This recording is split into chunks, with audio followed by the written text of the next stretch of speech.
గస్తీ నిర్వహిస్తున్న పోలీస్ కానిస్టేబుల్ను కారుతో ఢీకొట్టి పరారైన ఘటనలో నిందితుడిని బోయినపల్లి పోలీసులు అరెస్ట్ చేసి రిమాండ్కు తరలించారు. 3 రోజుల క్రితం డైరీ ఫారం రహదారిలోని నిర్మానుష్య ప్రాంతంలో గస్తీ నిర్వహిస్తున్న blue colt patrolling police constable Praveen చంటిలపై సంపత్ అనే వ్యక్తి కారును వేగంగా నడిపి కానిస్టేబుల్ ద్విచక్ర వాహనాన్ని ఢీకొట్టడంతో కానిస్టేబుల్కు తీవ్ర గాయాలైనట్లు బేగంపేట ఏసీపీ గోపాలకృష్ణమూర్తి తెలిపారు. డైరీ ఫారంలో నిర్మానుష్య ప్రదేశంలో సంపత్ అనే వ్యక్తి కారులో ఓ యువతితో ఉండడాన్ని పోలీసులు గమనించారు.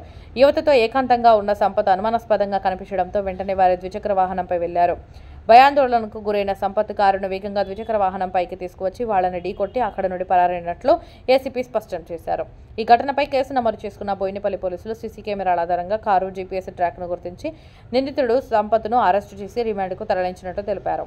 ఈ ఘటనలో గాయాల పాలైన కానిస్టేబుల్కు సర్జరీ తర్వాత డీసీపీ రష్మి పెరుమాల్, ఏసీపీ గోపాలకృష్ణమూర్తి చికిత్స పొందుతున్న కానిస్టేబుల్ను పరామర్శించామని, వారి ఆరోగ్య పరిస్థితి నిలకడగా ఉన్నట్లు ఏసీపీ పేర్కొన్నారు. విధి నిర్వహణలో ఉన్న పోలీసుల పట్ల అనుచితంగా దాడులు చేస్తే కఠిన చర్యలు తప్పవని హెచ్చరించారు. మరి అదేవిధంగా బోయినపల్లి ఠాణా పరిధిలో నిన్న రాత్రి సమయంలో హత్యాయత్నానికి పాల్పడిన వ్యక్తిని పోలీసులు అరెస్టు చేశారు. హస్మత్పేట ప్రాంతానికి చెందిన రౌడీ షీటర్ అబ్దుల్ సలాం డబ్బులు ఇవ్వాలని ఓ వ్యక్తిని కత్తితో బెదిరించి హత్యాయత్నానికి పాల్పడ్డట్టు ఏసీపీ గోపాలకృష్ణమూర్తి తెలిపారు. హస్మత్పేట వైన్స్ ఎదురుగా నిన్న రాత్రి అబ్దుల్ మజీద్ను డబ్బులు ఇవ్వాలని కత్తితో బెదిరించాడని, అతను డబ్బులు ఇచ్చేందుకు నిరాకరించడంతో కత్తితో మెడపై విచక్షణ రహితంగా దాడికి పాల్పడినట్లు తెలిపారు. ఈ ఘటనలో గాయాలపైన అబ్దుల్ మజీద్ను మసా ఆసుపత్రికి తరలించినట్లు, ప్రస్తుతం అతని ఆరోగ్య పరిస్థితి నిలకడగా ఉన్నట్లు పోలీసులు తెలిపారు. రౌడీ షీటర్ అబ్దుల్ సలాంపై గతంలోనే 6 కేసులు ఉన్నాయని, నేర చరిత్ర కలిగిన అబ్దుల్ సలాం ప్రజలను భయభ్రాంతులకు గురి చేసేవాడని తెలిపారు. ప్రజలను ఇబ్బందులకు గురి చేస్తే ఎంతటి వారినైనా కఠినంగా శిక్షిస్తామని హెచ్చరించారు. ఈ కార్యక్రమంలో సీఐ తిరుపతి రాజు, డీఐ సర్దార్ నాయక్, ఎస్ఐలు శివశంకర్, గణేష్, అవినాష్ రెడ్డి, పోలీస్ స్టేషన్ సిబ్బంది తదితరులు పాల్గొన్నారు.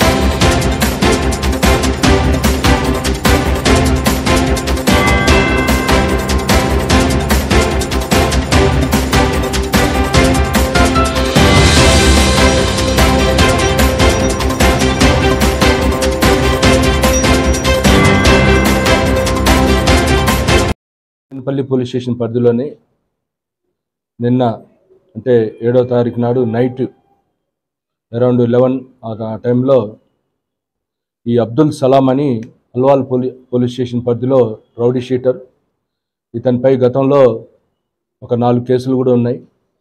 3 అల్వాల్ పోలీస్ స్టేషన్లో, అదేవిధంగా బోయినపల్లిలో నిన్న రాత్రి అటెంప్ట్ మర్డర్ తోటి కలిపి 2 కేసులు. ఇతను రౌడీ షీటర్. అయితే ఇతను వైన్ షాపు సమీపంలో ఈ అబ్దుల్ మజీద్ అనే వ్యక్తి మోటార్ సైకిల్ మీద పోతున్నప్పుడు అతన్ని ఇంటర్సెప్ట్ చేసి డబ్బులు తీసుకోవడానికి ప్రయత్నించగా అతను రెసిస్ట్ చేసిండు. వెంటనే ఇతని దగ్గర ఉన్న కత్తితోటి, ఈ బటన్ నైఫ్ అంటారు, దాంతో దాడి చేయటం జరిగింది. ఈ మజీద్కి చాలా తీవ్రమైన గాయాలని, వెంటనే 100 డయల్ తోటి మా సిబ్బంది వచ్చి ఇమీడియట్గా అతన్ని హాస్పిటల్ షిఫ్ట్ చేయడం జరిగింది. ప్రస్తుతం అతనైతే అవుట్ ఆఫ్ డేంజర్. ఈ సలీం మీద, ఈ అబ్దుల్ సలాం మీద ఈ అటెంప్ట్ మర్డర్ కింద కేసు నమోదు చేసినాం. మా టీము ఈరోజు ఎర్లీ మార్నింగ్ అతన్ని పికప్ చేయడం జరిగింది. అతన్ని కూడా ఈ రిమాండ్ నిమిత్తం కోర్టులో ప్రొడ్యూస్ చేయడం జరుగుతుంది. ఇతను బేసికల్లీ రౌడీ షీటర్. గతంలో కూడా చాలా కేసులు ఉన్నాయి. ఈ బెదిరించడం, ఈ ఎక్స్టార్షన్ చేయటం, చాలా ఈ రౌడీ యాక్టివిటీస్ అన్నీ ఉన్నాయి. ఆ క్రమంలో నిన్న ఈ మజీద్ అనే అతన్ని అడ్డగించి అతని దగ్గర నుంచి డబ్బులు గుంజుకోవడానికి ప్రయత్నం చేశారు.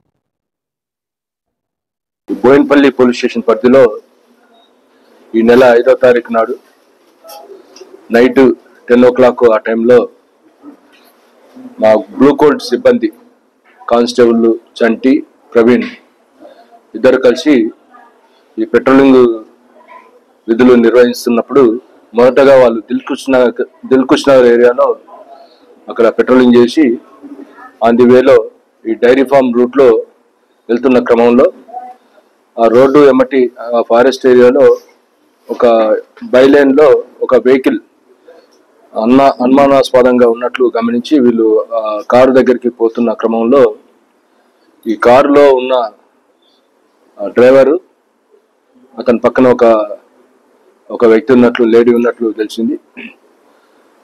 వెంటనే వీళ్ళని చూసి ఇమీడియట్గా కారు డ్రైవరు వీళ్ళ మీదకి కారుని దూకిచ్చి ఎస్కేప్ కావటం జరిగింది. ఈ కారుతో ఢీ కొట్టడం వల్ల ఈ వెనుక కూర్చున్న ప్రవీణ్ అనే కానిస్టేబుల్కి బాగా సివియర్గా ఇంజరీస్ కావటం జరిగింది. అదేవిధంగా చంటి అనే కానిస్టేబుల్ కూడా అక్కడక్కడ గాయాలు అయినాయి. అయితే వెంటనే మా ఇన్స్పెక్టర్ తిరుపతి రాజు, అదేవిధంగా డిఐ సర్దార్ నాయక్, గణేష్, ఇంకా మా సిబ్బంది బోయినపల్లి పోలీస్ స్టేషన్ సిబ్బంది వెంటనే ఆ నైట్ మొత్తం ఆ స్పాట్కి చుట్టుపక్కల కూడా టోటల్ వెరిఫై చేయడం జరిగింది. అది చాలా వరకు ఐసోలేటెడ్ ఏరియా. సీసీ కెమెరాలు కూడా అటువైపు ఎక్కడా లేవు, తక్కువ ఉన్నాయి, కొన్ని ఎస్టాబ్లిష్మెంట్స్లో ఉన్నాయి. అయితే నైట్ ఎటువంటి క్లూ దొరకలేదు. మరుసటి రోజు కూడా సుచిత్ర వైపు, అదేవిధంగా అల్లోవాల్ వైపు, ఈ బోయినపల్లి తాడ్బండ్ ఏరియాలో ఉన్న సీసీ కెమెరాలు అన్నింటిని కూడా వెరిఫై చేసినప్పుడు మొదటగా స్పాట్ నుంచి అటు జుడియా అటువైపు ఒక ఈ వ్యాగనార్ వెహికల్ వైట్ కలర్ది ఉన్నట్లు చూసిన తర్వాత అన్ని సీసీ ఫుటేజ్లు అబ్జర్వ్ చేసి లాస్ట్కి వెహికల్ నెంబర్ ట్రేస్ అవుట్ చేయడం జరిగింది. ఈ వెహికల్ని ఈ సంపత్ కుమార్ అనే ఇతను హైర్గా తీసుకొని క్యాబ్ అనేది నడిపిస్తున్నాడు. ఆ జిపిఎస్ ఇతర టెక్నాలజీ తోటి అతన్ని దిల్షుకునగర్ ఏరియాలో పికప్ చేయడం జరిగింది. ఈ డిఐ సర్దార్ నాయక్ నేతృత్వంలోని టీం తర్వాత అతని పిఎస్ తీసుకొచ్చి విచారించక ఈ నేరాన్ని కన్ఫెస్ చేయడం జరిగింది. అయితే ఇటు సంఘటనలో ఇతను అంటే తప్పించుకునే క్రమం, అదేవిధంగా అది ఎస్కేప్ కావడానికి కూడా ఉంది, స్కోప్ ఉంది. అయినా కానీ వాంటెడ్గా ఈ మోటార్ సైకిల్ మీదకి కార్ని ఎక్కించి వీళ్ళకు అంటే ఒక అటెంప్ట్ మర్డర్ చేయడానికే ప్రయత్నం చేసిండు. ఇది మా ఇన్వెస్టిగేషన్లో ప్రూవ్ అయింది. ఇతన్ని కోర్టుకు తరలించడం జరుగుతుంది. ఏంటంటే ఇంతకుముందు కూడా చాలా చోట్ల చాలా సంఘటనలు జరిగినాయి. ఎస్పెషల్లీ నైట్ టైమ్స్లో పోలీస్ సిబ్బంది ఏమైనా పెట్రోలింగ్లో ఉన్నోళ్ళు ఏదైనా వెహికల్ ఆపటానికి ప్రయత్నించినప్పుడు, తర్వాత ఏమన్నా పార్కింగ్ వెహికల్స్ కూర్చొని ఉన్నప్పుడు, వ్యక్తులు కూర్చొని ఉన్నప్పుడు అక్కడికి పోయినప్పుడు ఇంతకుముందు కూడా చాలా ఇన్సిడెంట్లో కూడా భయపడో లేకపోతే తప్పించుకోవటానికి ప్రయత్నం చేస్తూ ఏదో ఒక ఉద్దేశంతో చాలా హడావుడిగా అక్కడి నుంచి వెహికల్ స్టార్ట్ చేసి సడన్గా దూసుకొని అంటే ముందుకు పోవటం ఇట్లాంటివి చేస్తుంటూ కొన్ని సందర్భాల్లో యాక్సిడెంట్లు అయినాయి, చాలా కేసులో చనిపోవటం కూడా జరిగింది. కాబట్టి నా అప్పీల్ ఏంటంటే ఏ సిబ్బంది, పోలీస్ సిబ్బంది ఎవరు వచ్చినా కానీ వాళ్ళు మిమ్మల్ని విచారిస్తారు. అంతా జెన్యున్గా ఉంటే మాత్రం ఎటువంటి బాధపడాల్సిన అవసరం లేదు. ఏమన్నా కానీ మీరు అక్కడ మీ వెహికల్ సంబంధించిన డాక్యుమెంట్స్ కానీ మీరు అక్కడ ఉన్న పరిస్థితి ఏంటనేది వివరిస్తే ఖచ్చితంగా వాళ్ళ వైపు నుంచి ఎటువంటి ఇబ్బంది ఉండదు. ఒకవేళ అట్లాంటి ఏమన్నా కావాలని ఇబ్బంది పెట్టినా కానీ వెంటనే చర్యలు తీసుకోవటానికి ఉన్నతాధికారులు ఉంటారు.